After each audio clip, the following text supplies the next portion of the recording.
हाँ, तो मैं आपको बता रही थी कि धातु तथा अधातु की अम्ल से अभिक्रिया। तो धातु तथा अधातु जब जब धातु अभिक्रिया करती है रासायनिक अभिक्रिया, तो पहले मैं आपको रासायनिक अभिक्रिया समझा देती हूँ। Cu plus H2SO4, copper plus तनु सल्फ्यूरिक अम्ल। H2SO4 का मतलब होता है सल्फ्यूरिक अम्ल, ठीक है। तीर का निशान लगाएंगे, CuSO4 यानी कि कॉपर सल्फाइड बन जाता है, प्लस H2 यानी कि हाइड्रोजन गैस क्या होती है, उत्पन्न होती है। अधातु जो होती है तनु अम्लों के साथ कोई भी अभिक्रिया नहीं करती है। तो ये आप पॉइंट उतार लीजिए, पूर्ण कर लीजिए प्रश्न। आप उदाहरण देख करके उतार लीजिए। 2 मिनट में रुक जाती हूं। अब अगला प्रश्न लिखिए, धातुओं तथा अधातुओं के उपयोग। धातुओं तथा अधातुओं के उपयोग, ठीक है। अब लिखिए धातुओं के सबसे पहले उपयोग लिखिए, एक पॉइंट लिखिए, 1 नंबर डाल के। पारा यानी Hg, उसको क्या बोलते हैं, H बड़ा लिखिएगा और G छोटा लिखिएगा। Hg का उपयोग तापमापी यानी कि थर्मामीटर जो होता है, थर्मामीटर में किया जाता है।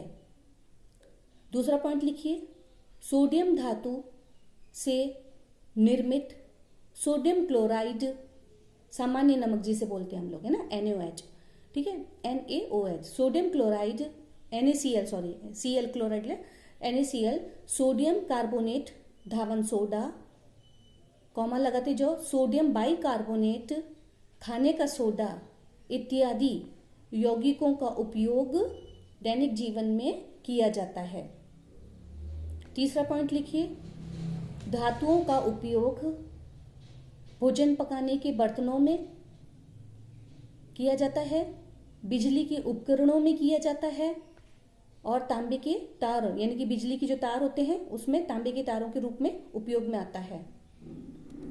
अब लिखिए अधातुओं के उपयोग। पहला पॉइंट लिखिए, गंधक का उपयोग अम्ल औषधियों के बनाने में किया जाता है। दूसरा लिखिए, बारूद बनाने में किया जाता है, गंधक का उपयोग बारूद बनाने में किया जाता है। अगला पॉइंट है, लाल फास्फोरस का उपयोग डीएसएलआई, माचिस जिसे बोलते हैं, डीएसएलआई, पटाखों और जंतु नाशकों के रूप में किया जाता है। जंतुनाशक जो लिक्विड अपन देखते हैं ना, स्प्रे वगैरह जो बाजार से खरीद के लाते हैं, उसमें किसका उपयोग होता है, गंधक का उपयोग होता है और लाल फास्फोरस का उपयोग होता है, ठीक है।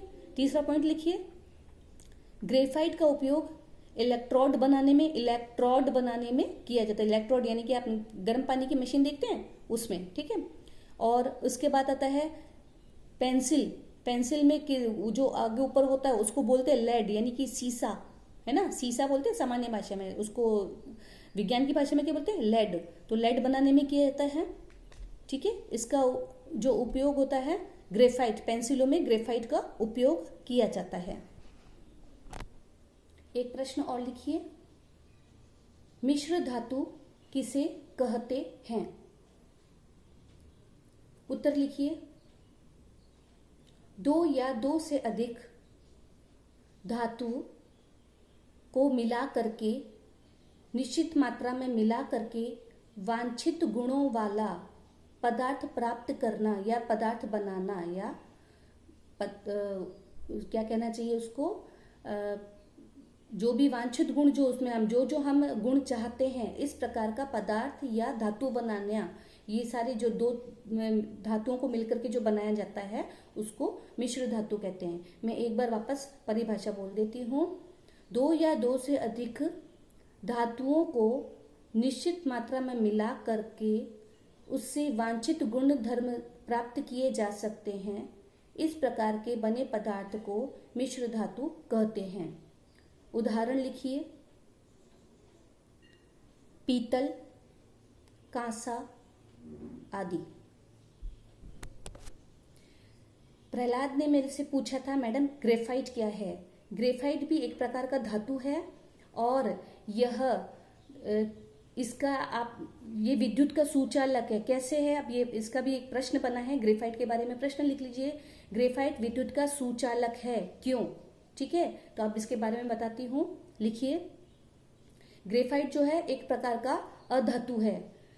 अधातु हमने गुणों में पढ़ा है कि जो अधातु होते हैं वो विद्युत और ऊष्मा के चालक नहीं होते, किंतु जबकि ग्रेफाइट क्या है, अधातु होते हुए भी वो उसका विद्युत का सुचालक है। कैसे है इसके बारे में लिखिए।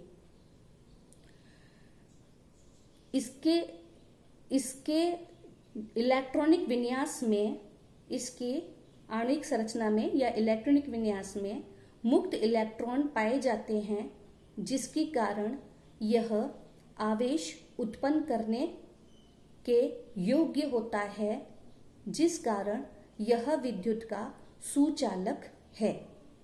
ठीक है। अब आपका अगला प्रश्न होगा कि मैडम इलेक्ट्रॉन, विद्युत इलेक्ट्रॉन वगैरह क्या होते हैं, उसके बारे में मैं आपको अगली कक्षा में पढ़ाऊंगी। एक अन्य इंपॉर्टेंट प्रश्न लिखिए। सोडियम धातु को मिट्टी के तेल में डुबो करके क्यों रखा जाता है? इसका उत्तर लिखिए। सोडियम धातु अत्यधिक क्रियाशील होने के कारण वायु तथा जल के साथ तीव्रता से अभिक्रिया करके हाइड्रोजन गैस बनाता है और आग पकड़ लेता है। सोडियम की वायु के साथ संपर्क तोड़ने के लिए इसे मिट्टी के तेल में डुबो करके रखा जाता है। अगला प्रश्न एक और लिखिए इंपॉर्टेंट। उत्कृष्ट धातुएं किसे कहते हैं? उत्तर लिखिए।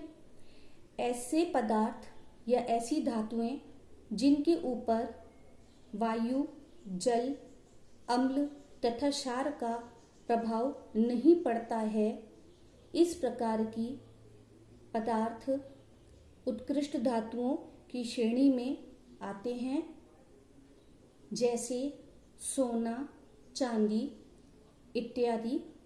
यह धातुएं कम अभिक्रियाशील होती हैं।